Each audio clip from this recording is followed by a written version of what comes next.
Jordan Price was 34 years old, and the night before his wedding, he was on his hands and knees in his guest room searching for his grandmother's ring. He had built everything he owned with his bare hands: a business, a home, a future.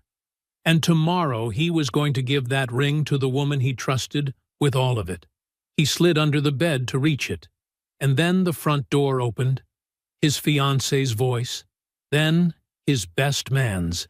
Jordan lay perfectly still on that floor, his grandmother's ring closed in his fist, while the two people he trusted most in the world were physically intimate together in the bed above him, making plans that would have cost him everything he had ever built. They had no idea he was there. And in that silent, devastating moment on the floor of his own home, Jordan Price made a decision that would change all of their lives forever.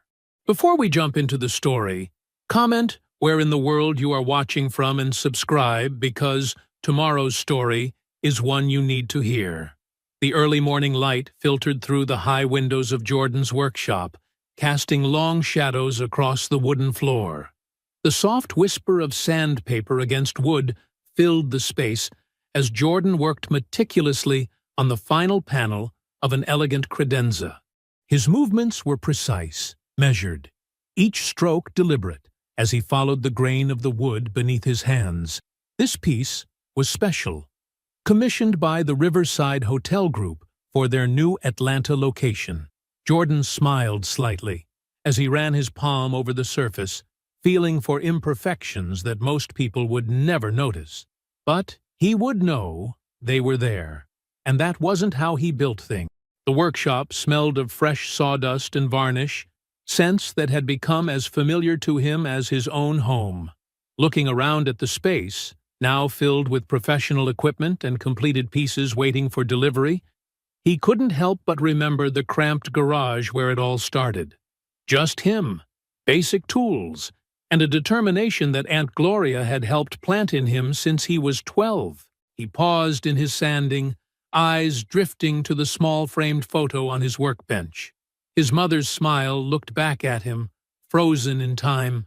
She'd been gone 22 years now, but Aunt Gloria had stepped in without hesitation, raising him in their modest Atlanta neighborhood with a mix of tough love and unwavering support. "You've got good hands and a steady mind," she used to tell him. "That's all you need to build something real." Jordan applied another round of fine grit sandpaper to the credenza's surface. He'd built this business the same way he built his furniture, carefully, piece by piece, making sure each element was solid before adding the next. From refinishing old furniture in that garage, to landing his first small commissions, to now having 3 full-time employees and this dedicated workshop space. The hotel contract was his biggest yet, a turning point that felt perfectly timed with tomorrow's wedding. Thoughts of tomorrow brought a warm smile to his face as he thought of Adrienne. 2 years together, and she still surprised him with her quick mind and ambitious spirit. Where he was quiet, she was vivacious. Where he sometimes hesitated in social situations, she moved through rooms with natural grace. They balanced each other perfectly. He checked his watch. Just past 3. He'd promised to meet Devin at the venue by 5 to do one final walkthrough before tomorrow. Setting aside his tools, Jordan began his meticulous cleanup routine. Each tool returned to its proper place. Each surface wiped down. The floor swept clean. Some might call it obsessive, but this attention to detail was what had built his reputation. The venue was a restored Victorian mansion on the outskirts of Atlanta, all elegant woodwork and sweeping staircases. Devin was already waiting outside when Jordan pulled up, looking sharp in his business casual attire. The successful real estate developer, every bit as polished as Jordan, was understated. "There's the man of the hour," Devin called out, pulling Jordan into a warm embrace. "Ready for tomorrow, brother?" They walked through the venue together, Devin pointing out last-minute details he'd handled, making jokes about cold feet that Jordan simply smiled at. Their friendship went back to college days before either of them had built their current lives. Devin had always been the more outgoing one, but he'd never made Jordan feel less for being quieter. "I still remember when you were refinishing furniture in that garage," Devin said, clapping him on the shoulder. "Look at you now. Custom commissions, hotel contracts, beautiful fiancée. You built something real here, man." Jordan felt the quiet satisfaction of a life carefully constructed settling in his chest. Everything was falling into place exactly as it should. By the time he pulled into his driveway that evening, the sky had deepened to purple. The house was quiet, warm lights glowing in a few windows. Adrienne was already inside. They'd agreed to follow tradition with him sleeping in the guest room tonight. The thought made him smile. There was something sweet of these small rituals. He moved quietly through the house, his grandmother's ring box secure in his jacket pocket. The guest room was prepared and waiting, just like everything else. Jordan slipped inside, ready for his last night as a single man, carrying the legacy of his family's love in that small velvet box. Jordan set the velvet ring box on the nightstand and shrugged off his jacket. As he draped it over a chair, something felt wrong. He picked up the box again, opened it, and his heart stopped. The ring was gone. His grandmother's ring, the one she'd worn for 50 years of marriage, the one he'd had carefully resized for Adrienne. Panic rose in his throat as he dropped to his knees, scanning the carpet. Nothing. He leaned down, peering under the bed. And there, a small glint of gold against the far baseboard. Jordan lowered himself to the floor, stretching his arm under the bed frame. His fingers were just inches short. Letting out a quiet breath, he slid forward until his shoulders were under the bed, pushing through a light coating of dust. His fingertips brushed the ring, and relief flooded through him as they closed around the cool metal. That's when he heard the front door open. He went completely still, the ring clutched in his fist. Footsteps in the hallway. Adrienne's laugh, soft and intimate. Then, a male voice that made his blood run cold. "Devin." "They're all at the rehearsal dinner," Adrienne was saying. "We have time." Jordan's muscles locked. He couldn't move without the bed frame creaking, couldn't make a sound, couldn't do anything but lie there as their footsteps moved past the guest room door and into the master bedroom down the hall. The sounds that followed were unmistakable. The familiar squeak of his own mattress, Adrienne's sighs, ones he thought had belonged only to him. Devin's low murmurs, the rhythmic movement that spoke of practiced familiarity, of a betrayal that had clearly been happening for months. Jordan pressed his forehead against the floor, his grandmother's ring cutting into his palm as he gripped it tighter. Every muscle in his body screamed to move, to confront them, to demand answers. But something deeper held him still, some instinct that knew this moment would reveal more truth than any confrontation. When their breathing finally steadied, the real knife twisted. "What time's hair and makeup tomorrow?" Devin asked casually. 9, Adrienne replied, and Jordan could hear the smile in her voice. "Everything's set. My attorney said I should wait at least 18 months before filing for divorce. Makes it look more legitimate. Long enough to get my name on the business accounts. Jordan makes it so easy," Devin chuckled. "Always trying to include you in everything. Did he really add you as an emergency contact on his insurance? 6 months ago. He thinks I'm just being supportive, helping with admin." Adrienne's voice was warm with satisfaction. "The hotel commission is just the beginning. He's finally getting real attention, perfect timing. That's my girl, always thinking ahead." The bed creaked as Devin shifted. "Remember when we tried this years ago? Before I had any real money? We've both come a long way," Adrienne said. "Jordan's sweet, but he's simple, trusting. The kind of man who builds things with his hands and thinks everyone else is just as honest as he is." Their laughter felt like acid in Jordan's ears. He remained perfectly still, memorizing every word, every inflection, every casual cruelty in their confidence. Eventually, Devon got dressed. Footsteps moved back down the hall. The front door opened and closed. Water ran in the master bathroom. Then the bedroom door shut for the night. Jordan counted the minutes in his head, measuring time by his own controlled breathing. 20 minutes passed in perfect silence. Only then did he slide out from under the bed, moving with careful precision. He stood, brushing dust from his clothes with mechanical attention to detail. His reflection in the guest room mirror was just a shadow, but he could see his own outline, straight-backed, composed. He sat on the edge of the bed, finally opening his fist. His grandmother's ring lay in his palm, the gold warm from being clutched so long. For a moment, he simply studied it, this symbol of a lifetime of genuine love that had almost become part of their lie. Jordan set the ring on the nightstand. He lay back on top of the covers, still fully dressed, and stared at the ceiling. His breathing remained steady. His mind was crystalline clear. He did not move toward the master bedroom, did not make a sound, did not reach for his phone. He simply lay there in the dark, mapping out the architecture of everything he had heard, filing away every word they had spoken when they thought no one could hear. Morning light filtered through Aunt Gloria's curtains as Jordan stood before the mirror, methodically knotting his tie. His fingers moved with the same precise care he brought to his woodwork, each adjustment measured and intentional. The charcoal suit fit him perfectly. He'd had it tailored twice to ensure every line sat exactly right. Aunt Gloria appeared in the doorway, holding his freshly pressed white shirt. She'd insisted on ironing it herself, just as she had every important occasion since he was 12. Her eyes met his in the mirror, and he saw the question she wasn't asking. Jordan gave her a small, steady smile. "Thank you," he said, taking the shirt. His voice was warm and clear, betraying nothing of what he'd learned in the dark hours of the previous night.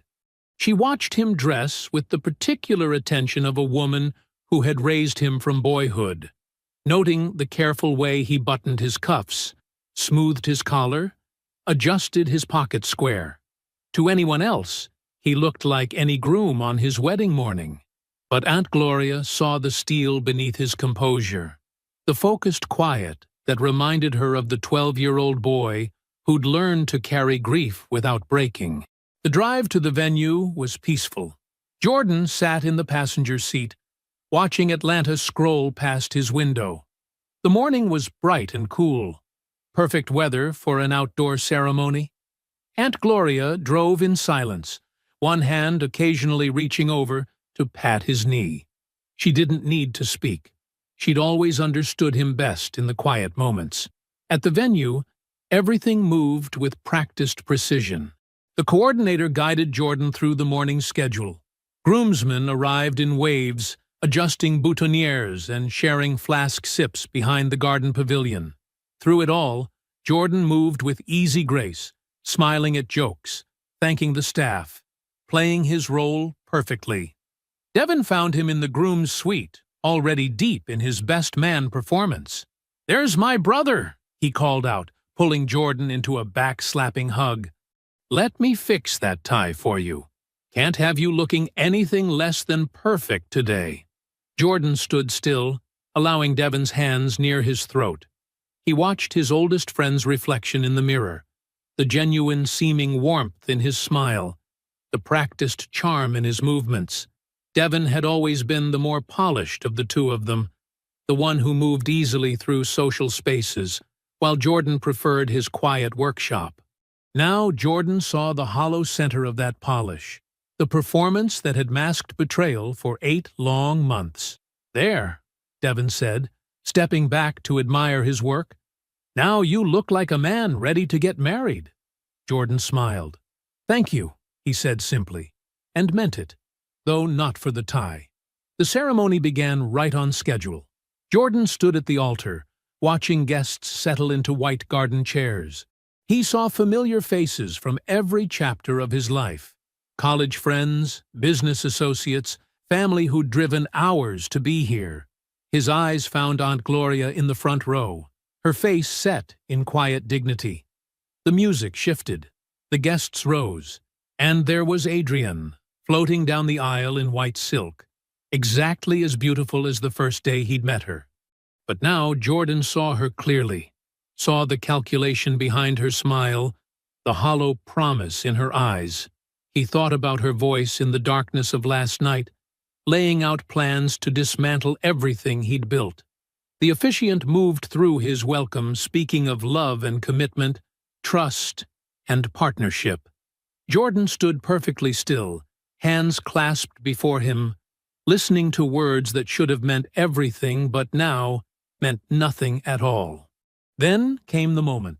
If anyone can show just cause why these two should not be joined in marriage, speak now or forever. Hold your peace. Jordan let the silence stretch. 1 heartbeat. 2. He felt the collective intake of breath as guests waited for the traditional pause to pass. He stepped forward. "I do," he said clearly. "I have something to say." The garden went absolutely still. Jordan turned to face Adrienne, whose perfect smile had frozen in place. His voice remained steady, warm, the voice of a man simply speaking truth. "I discovered something last night that makes it impossible for me to continue with this ceremony." He turned to address their guests.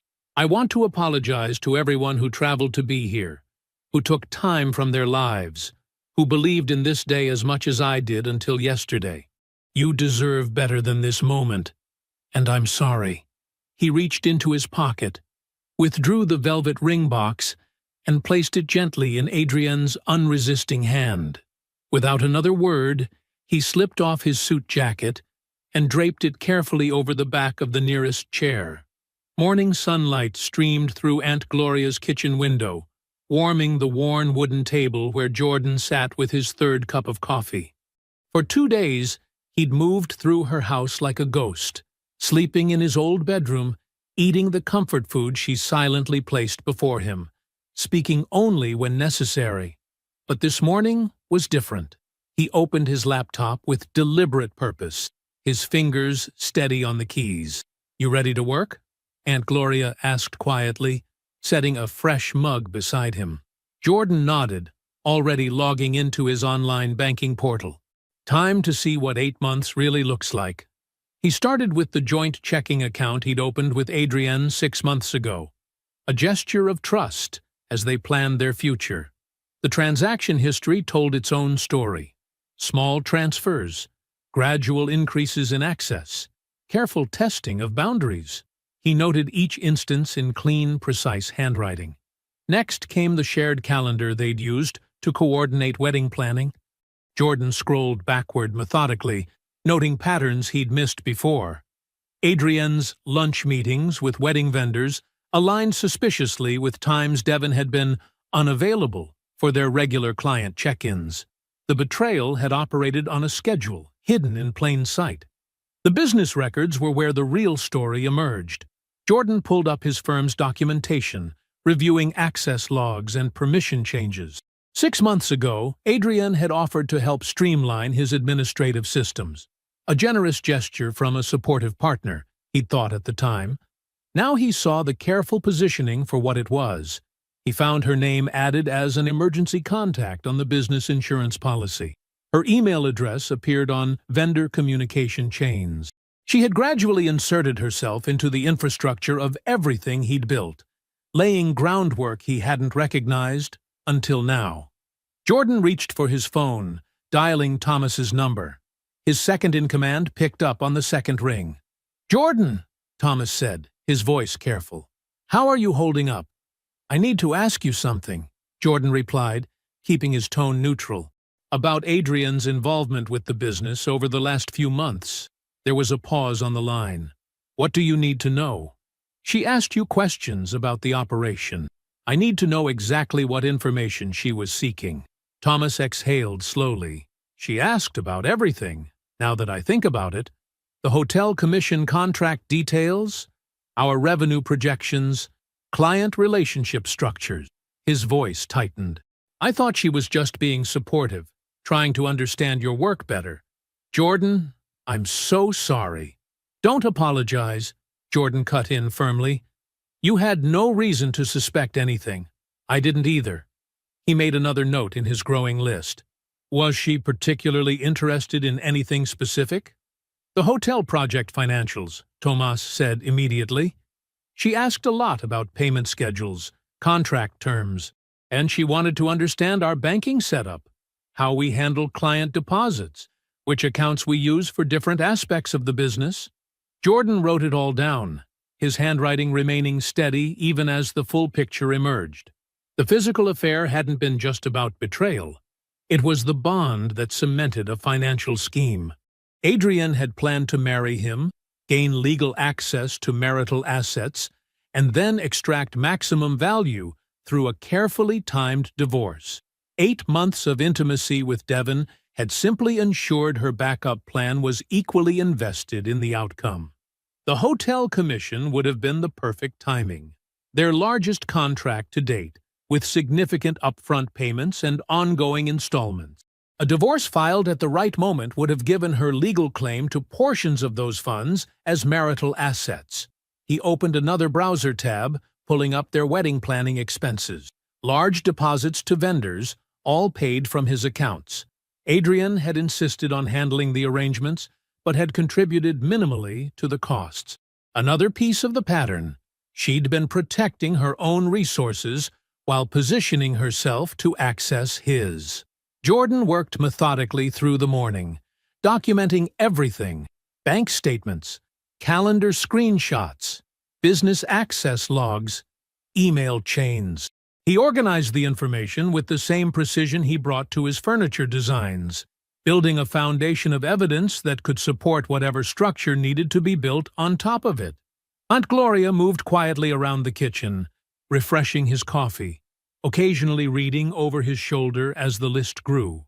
She said nothing about the mounting evidence of calculation and betrayal. She simply set her hand on his shoulder when she saw Adrian's name appear yet again in his business insurance document. Jordan opened a fresh notebook, turned to the first clean page, and began creating organized columns. Dates in one, names in another, access points, account numbers, dollar amounts. The architecture of 8 months of careful positioning, laid out in black and white. The next morning dawned clear and crisp. Jordan sat at Aunt Gloria's kitchen table, cell phone in hand, and dialed Priscilla's office number. Her secretary answered, and within moments, Jordan had secured an afternoon appointment.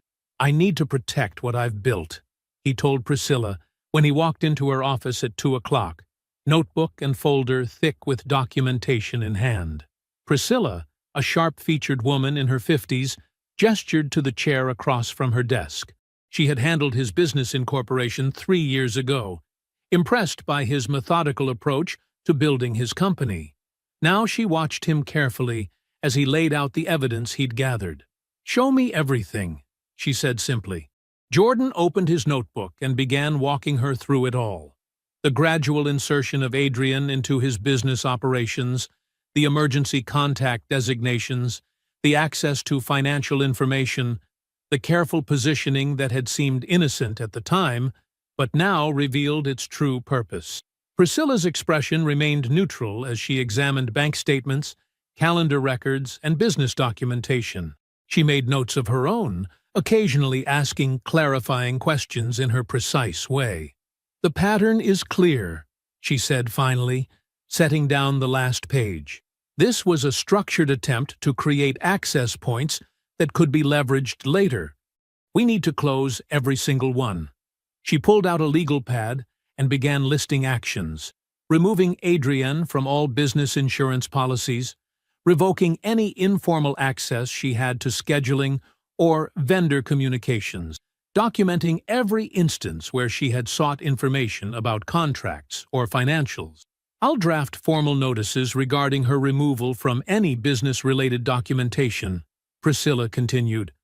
"We'll need to notify certain vendors and partners that she no longer has any authority to act on behalf of the company. I'll also prepare a statement of facts regarding her attempted positioning within the business structure. This may be relevant if there are any future legal challenges. Jordan nodded, watching as she worked. The afternoon light slanted through her office windows as they methodically dismantled every point of access Adrienne had created.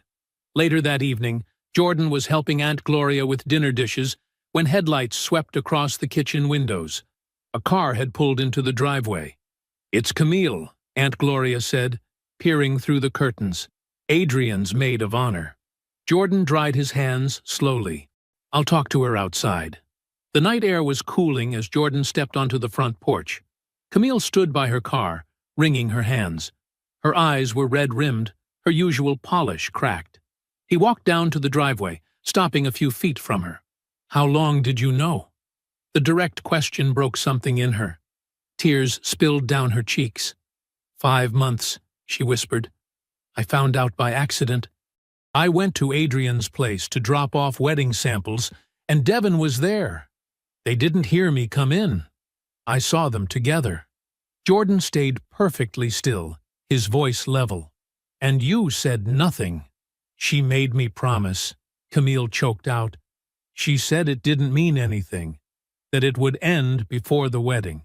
She talked about how much was at stake, how many people were invested in the wedding happening. She knew exactly how to pressure me into keeping quiet." She wiped her eyes, then seemed to make a decision. "But there's something else you need to know. About Devon and Adrienne. They knew each other before, years ago, before either of you had any real success. She ended it with him then, because he couldn't give her the life she wanted." Jordan's eyes narrowed slightly. "When did they reconnect?" "When both your careers started taking off. She saw that Devon's real estate business was growing, and your furniture company was getting serious attention. She reached out to him deliberately." Camille's voice shook. "They chose you, Jordan, because you were trusting, because you were generous with access and information. They thought that made you manageable." The word hung in the cool night air between them. Jordan absorbed it, adding it to his mental architecture of understanding. "Thank you for telling me the truth," he said quietly. "You're not part of what happens next. Go home, Camille." She nodded, relief and shame mingling on her face, and got back in her car. Jordan watched her taillights disappear down the street before walking back inside. In the warm light of Aunt Gloria's kitchen, he opened his notebook to a fresh page. He wrote down everything Camille had revealed: the 5-month timeline, the prior relationship, the deliberate reconnection, the calculated targeting. 2 new pages of context that helped complete the picture of what had been done to him, and why.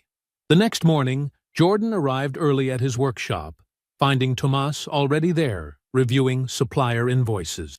The familiar smell of sawdust and varnish filled the air as Jordan pulled up a stool beside his second-in-command. "I need you to look into something for me," Jordan said quietly. "Through our industry contacts, what's the current state of Devon Morrow's real estate operations?" Tomas set down his papers, studying Jordan's face. "I can make some calls. The design community talks, especially about developers." "Be discreet," Jordan added. "Just gather what's out there." As Tomas worked his network throughout the morning, Jordan focused on finishing the hotel commission pieces. His hands moved steadily over the wood, each stroke of sandpaper deliberate and precise. By early afternoon, Toma returned with a stack of notes and a concerned expression. "It's not good," Thomas said, closing the workshop door. "Devon's got 3 major development deals in progress, all interconnected. The West Side Commercial Complex, the mixed-use project downtown, and that retail space near the airport. But here's the thing. They're all floating on a bridge loan from Meridian Investment Group." Jordan looked up from his workbench. "How much?" "12 million. Due in 90 days. Tomas shuffled through his notes. "The West Side property is particularly interesting. It's adjacent to that hotel expansion project your clients were considering." Jordan's hands stilled on the wood. "The same hotel group I introduced him to 8 months ago." "Exactly. He used your connection to get meetings with their development team." pitched himself as your trusted associate. Tomas shook his head. From what I hear, he's betting everything on these deals closing before the bridge loan comes due.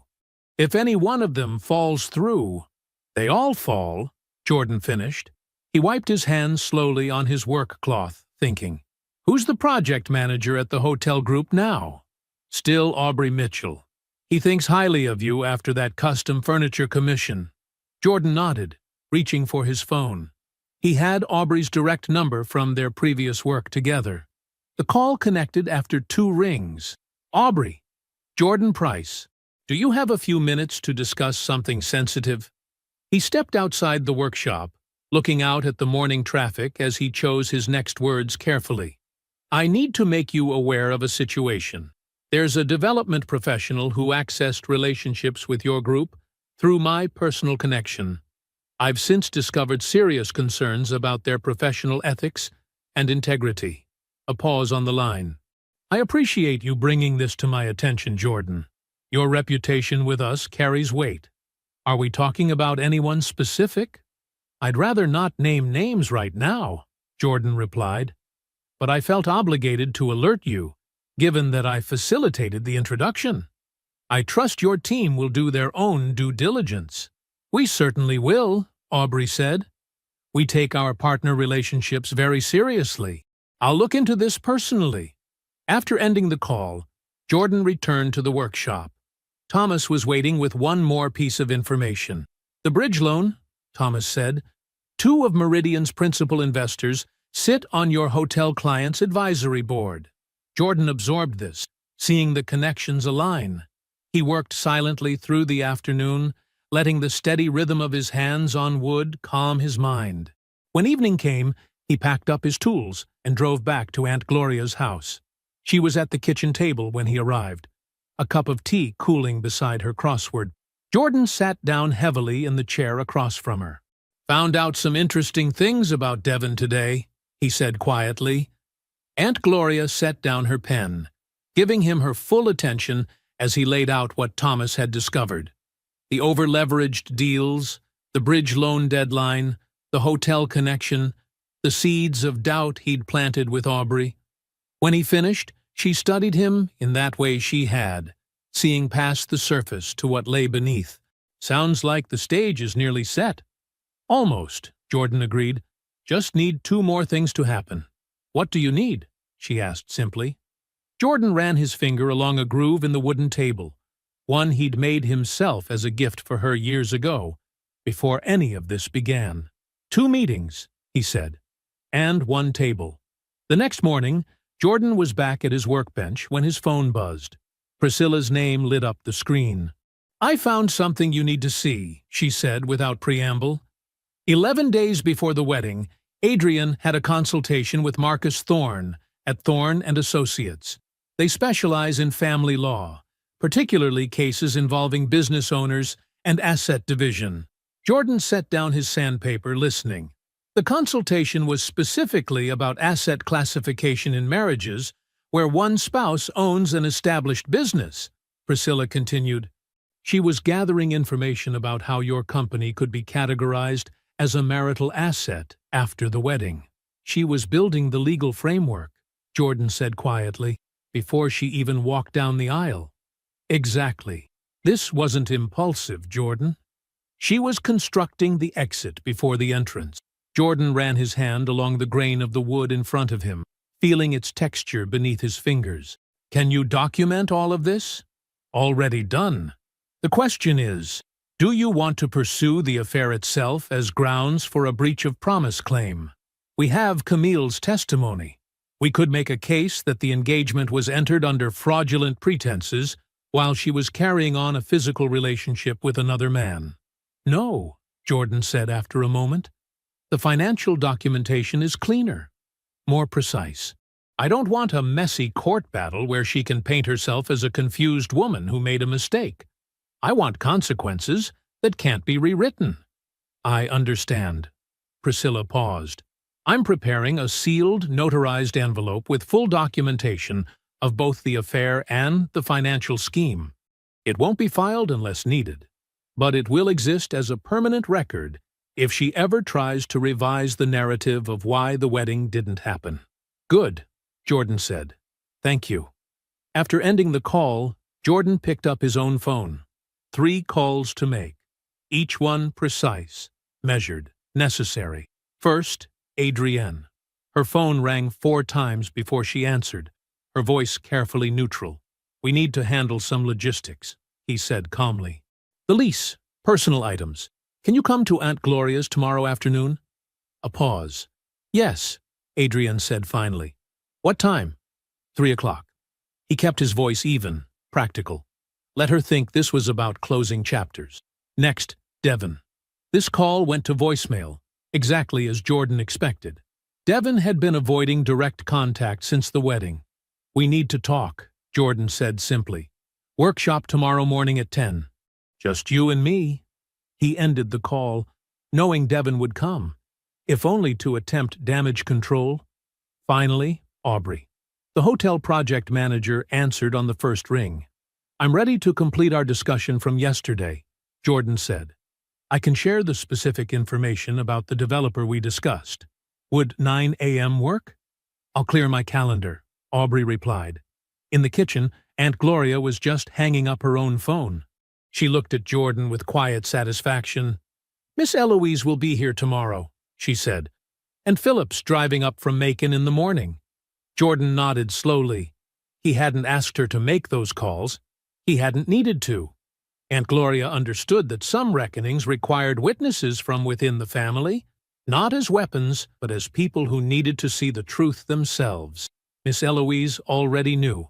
Aunt Gloria added softly, Camille called her 3 days ago. Couldn't carry it alone anymore. She's been sitting with it, waiting.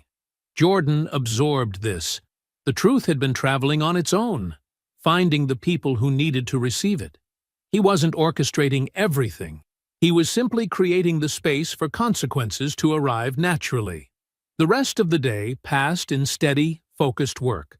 Jordan's hands moved over wood and tools with practiced precision, each motion exact and purposeful.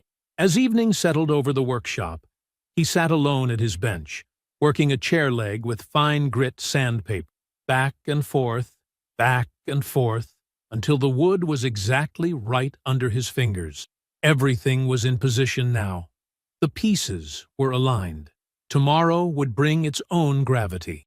The next morning, sunlight streamed through the workshop's high windows as Devon pushed open the heavy door. The familiar smell of wood and varnish filled the air. He hesitated in the doorway, scanning the space for Jordan.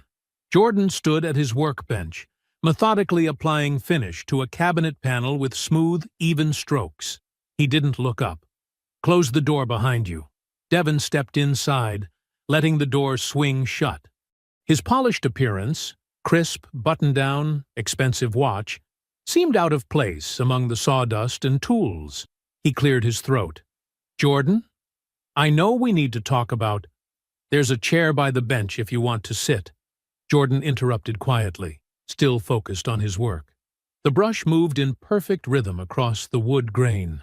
Devon remained standing, shifting his weight. Look, I understand you're angry.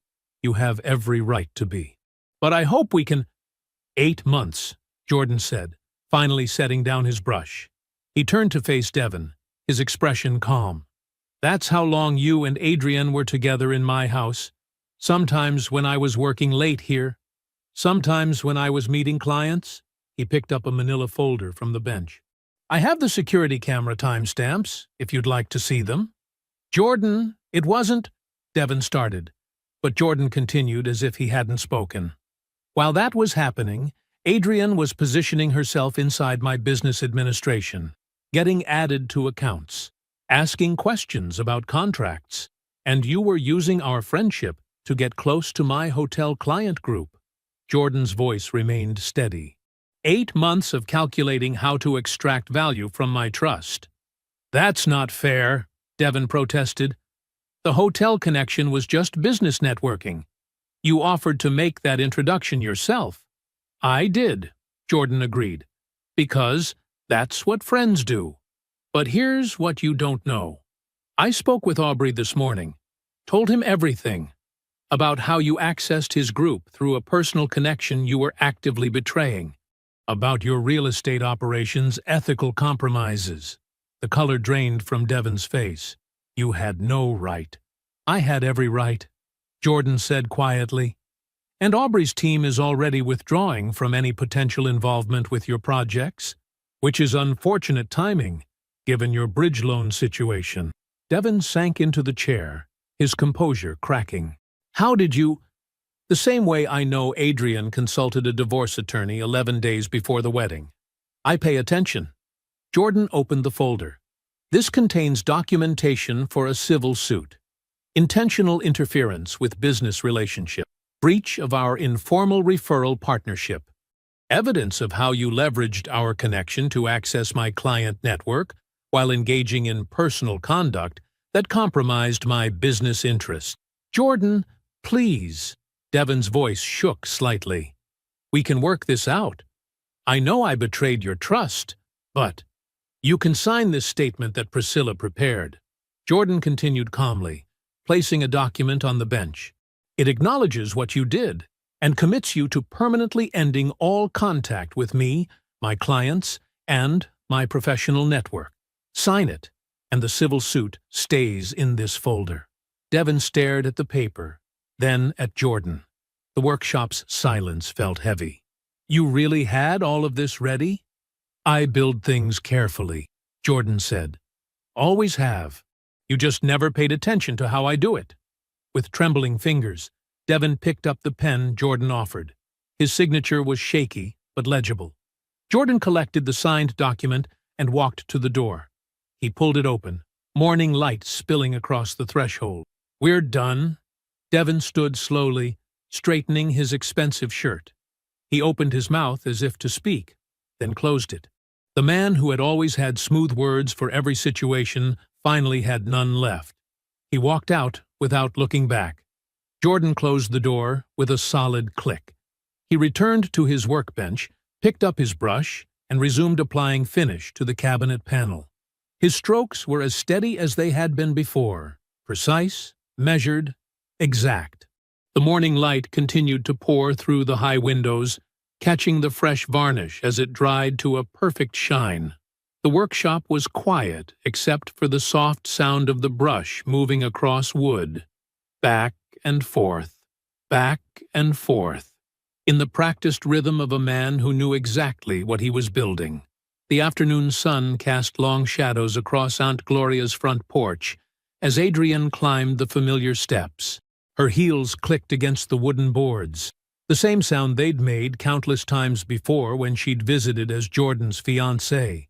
She adjusted her designer blazer, mentally rehearsing the reasonable, measured approach she'd planned for discussing the lease and dividing their shared belongings. The door opened before she could knock.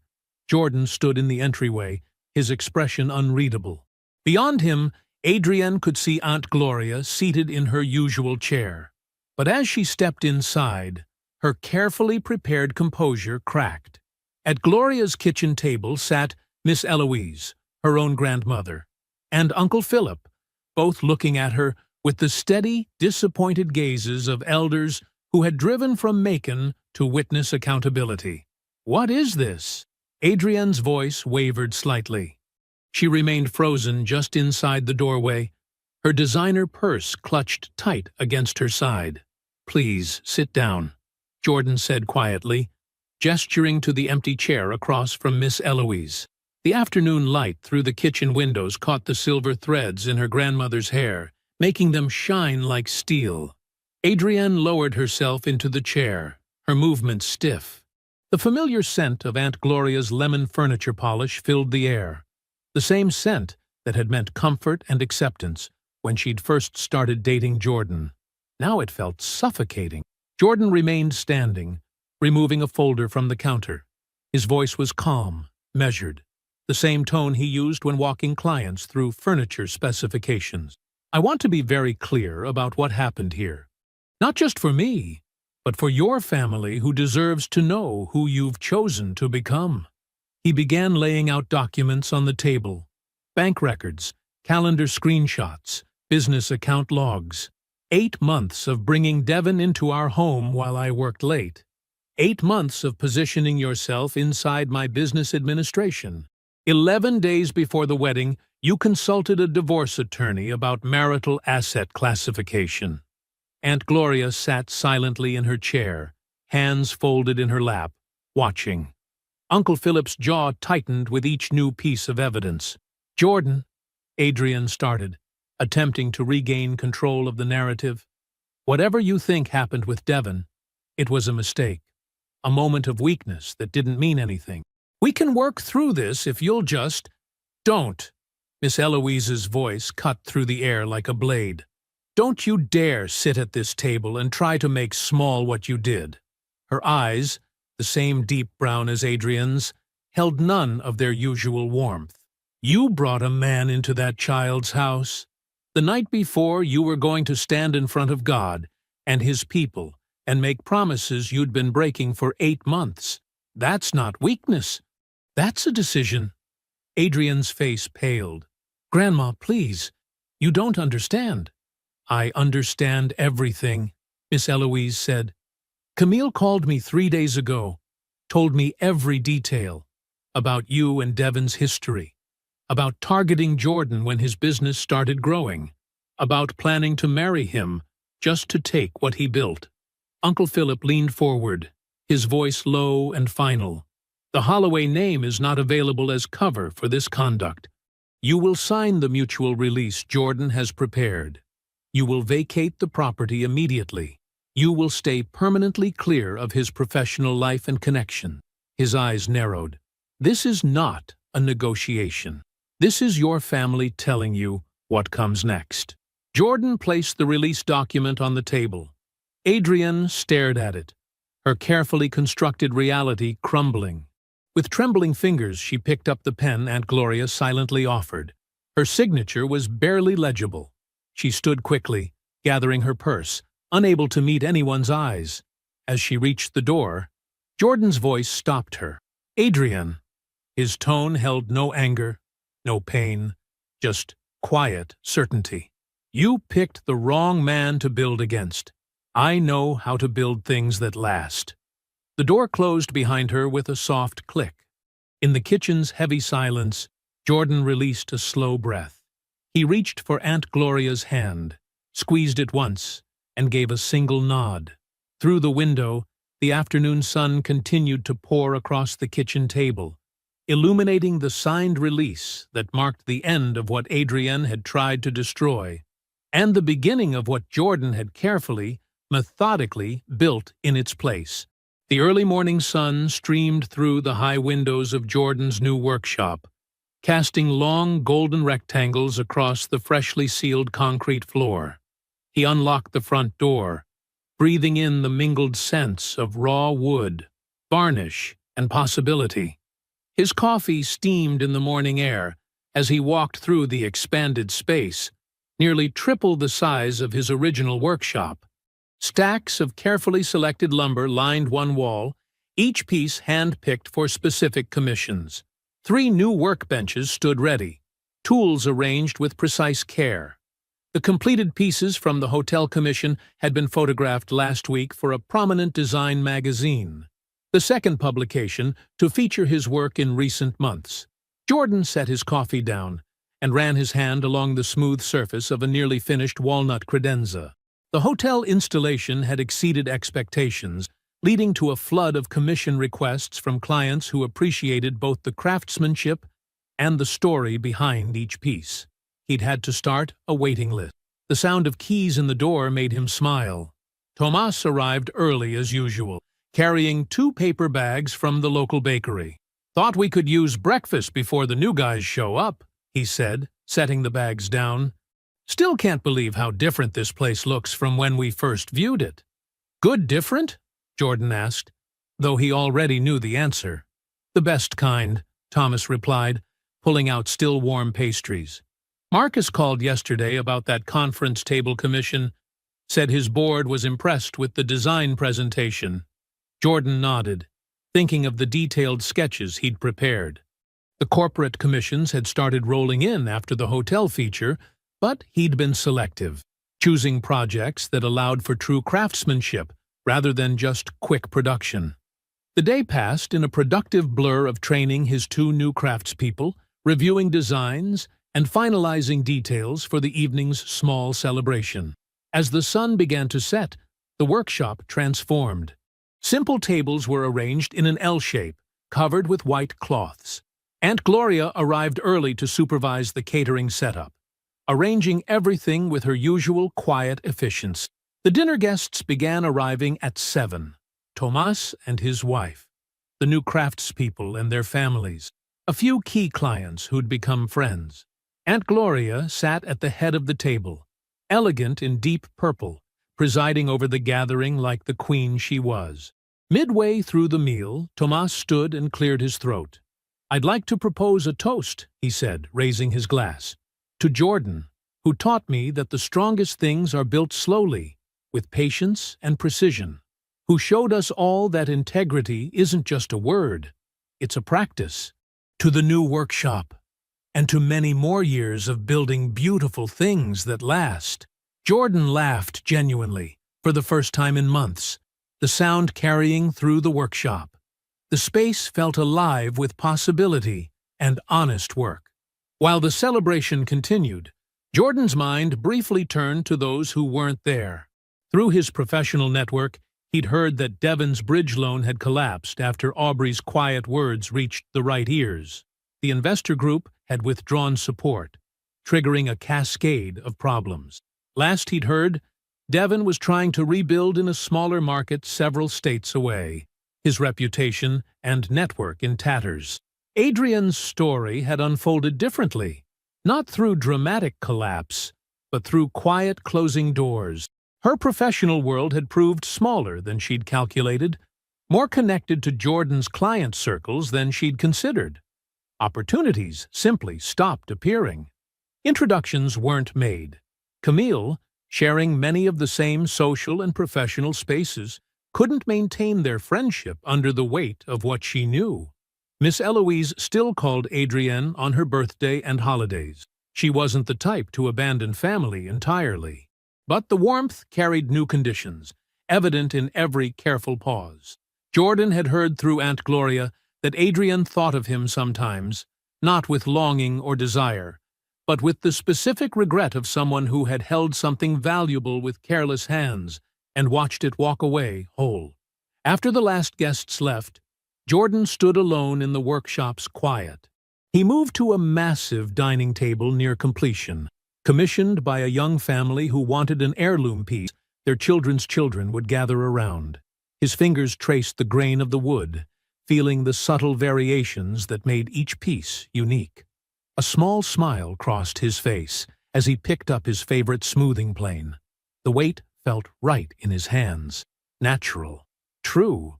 Some men built beautiful things, he thought. But the best ones knew when to stop building for the wrong people and start building for themselves. I hope you enjoyed that one.